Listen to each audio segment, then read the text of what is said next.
So ito yung kuha natin, mga 35 kilos and above na for disposal.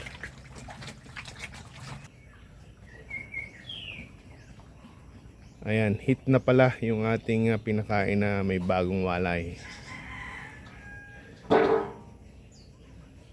Ayan, bagong anak dito. Ayan, meron siyang 9 piglets.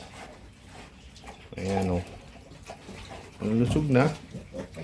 2 weeks na siya. Dito sa kabila meron siyang 8. Ayan, ayun kayong anak, 8. So, strong na rin, naturukan na natin ng iron. So today magkakastrate naman tayo ng mga puti. So meron akong isang inahin na puti na nanganak, 2 weeks na, so kailangan ng kapunin. So mamaya magkakapumpu tayo.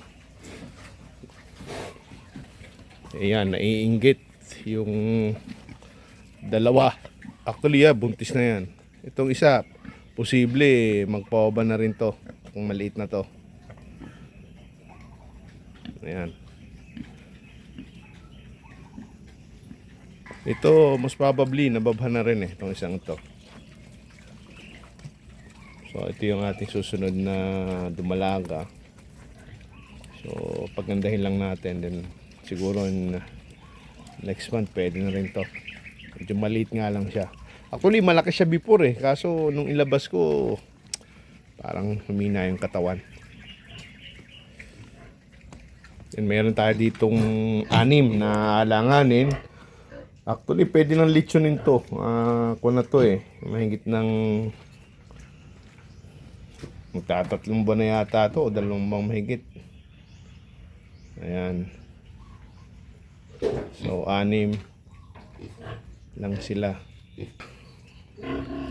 Yan 5. Then doon sa isang kulungan meron pang tirang 6 naman ulit. So all in all meron pa akong mga 35 na piglets. And ayan, puti. So 2 weeks na to. Mamaya kakapunin natin yung mga lalaki. Ikakapun tayo. So very strong. Medyo bago na yung kulungan pero ako na sila. Ako na sa nature kaya matigas na. Salamat po.